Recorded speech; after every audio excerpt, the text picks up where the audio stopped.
स्वस्त सोन्याच्या आमिषाने 15 लाखांची लूट. नेवासा परिसरात टोळी जेरबंद. कट्ट्यासह 6.65 लाख जप्त. अहिल्यानगर जिल्ह्यात स्वस्त दरात सोने देण्याचे आमिष दाखवून लाखोंची लूट करणारी टोळी स्थानिक गुन्हे शाखेने जेरबंद केली आहे. आरोपींकडून तब्बल 6,65,000 रुपयांचा मुद्देमाल जप्त करण्यात आला आहे. या प्रकरणी नेवासा पोलीस ठाणे येथे गुन्हा दाखल करण्यात आला होता. फिर्यादी अरविंद हलसांगी राहणार वाघोली पुणे यांना स्वस्तात सोने देण्याचे आमिष दाखवून नेवासा परिसरात बोलवण्यात आले. तेथे आरोपींनी काठी, धारदार शस्त्र आणि पिस्तूलचा धाक दाखवत रोख रक्कम, मोबाईल आणि सोन्याच्या अंगठ्या असा तब्बल 15,65,000 रुपयांचा मुद्देमाल लुटला होता.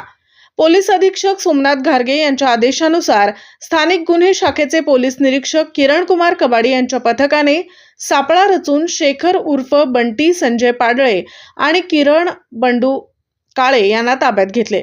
आरोपींकडून एक गावठी कट्टा, 2 जिवंत काडतुसे, मोबाईल आणि 6 लाख रुपये रोख असा एकूण 6,65,000 रुपयांचा मुद्देमाल जप्त करण्यात आला आहे.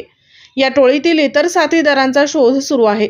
आरोपींना पुढील तपासासाठी नेवासा पोलीस ठाण्यात हजर करण्यात आले असून तपास सुरू आहे. प्रतिनिधी जाकीर शेख, अहिल्यानगर.